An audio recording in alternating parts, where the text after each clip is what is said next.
Hi there, this is Åsa with a new process video.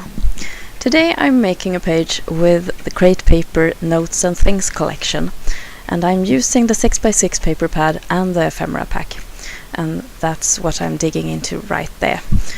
It was the first time I used it. So I just cut out the backside of the package and place that together with the ephemera pieces. The photo I'll be using is an old one. I think this photo was taken in perhaps May of 2008. My daughter is in the arms of her aunt, and her other aunt is there with them as well. And if I remember correctly, we're at a birthday party for some relative, and Freya, my daughter, was only a couple of months old, and she's wearing a really nice tennis dress, and she's just lovely. In that ephemera pack I've found a couple of wood veneers. I was surprised to see them there, and I was happy, so I thought I'd use them. So I saved them in the pile where I have the things that I'm considering using, and the other stuff that I pick out are the pink things, because I want to do a pink layout with this collection. I was a bit disappointed when I got this paper pad, because I thought it looked dull. The papers are kind of muted. It is crate paper, yes, it is crate paper, and they always look a bit vintagey like that, but I wanted the colors to be more clear. This paper pad actually looks like it's printed on that, you know, that first environmental safe paper that came in the 80s. It's so grey, and it doesn't look white at all, nowhere. It's not what I had expected, and this might be the last 6x6 paper pad that I buy from Crate Paper, but don't hold that against me if I forget it, because I really love their papers, but yes, you know how it is. I pick out a piece of white paper that I'll be building this page onto, and I sprinkle it with some color shine from Heidi Swap. I think the color is called Blush. And then I make a block out of 2-inch strips of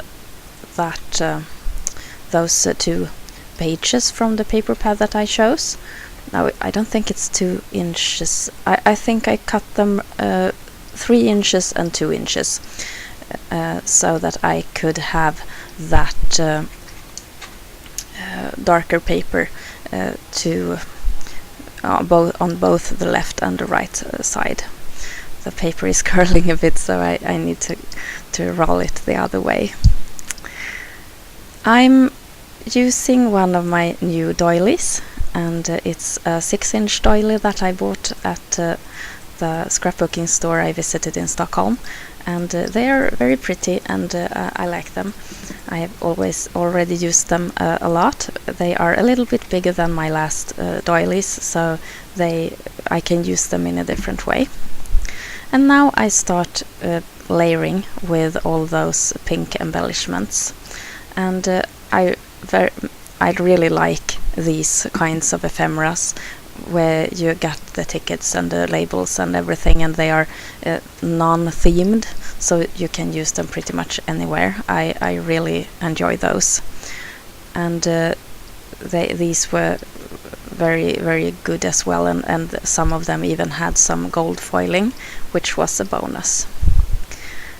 I try to stick it down underneath the doily as soon as possible, for I think it's really hard to come back and glue everything together when you have 6 or 8 layers of small paper pieces. I had a couple of tags there, and I wanted to make it more like a tag by tying a piece of string there. So I choose a craft or nature colored cotton twine with some gold layered in there, and I think that I just have two tags, so those are it.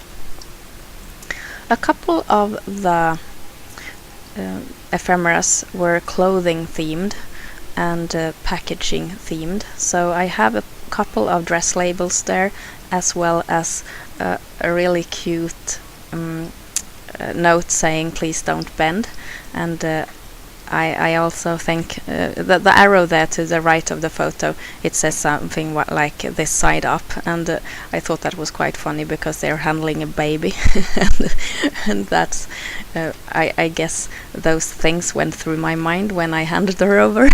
No, I'm just kidding. But anyway, I thought they were funny, so I wanted to add them, and I just tuck those things under there and try to give it some kind of overall shape, like an L, a backwards L, and when I find an empty space, I try to get something there, and I tried to put that label at an angle there, but it didn't look okay, so I had to go back and put it straight. And that arrow I placed on top of the doily, and that worked as well. And then I layer the wood veneers as they were, no coloring or anything. And I think that looked really nice. A couple of days ago I saw a video on YouTube.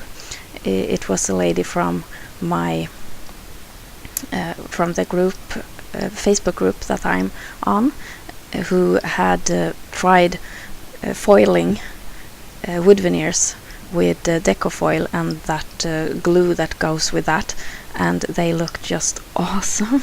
I immediately wanted to buy that foil, so now I have that on order, and it will come here together with the albums that I order, because now I'm all out of albums, and that's inconvenient because I have a big pile of finished layouts just laying around, and I don't like that, because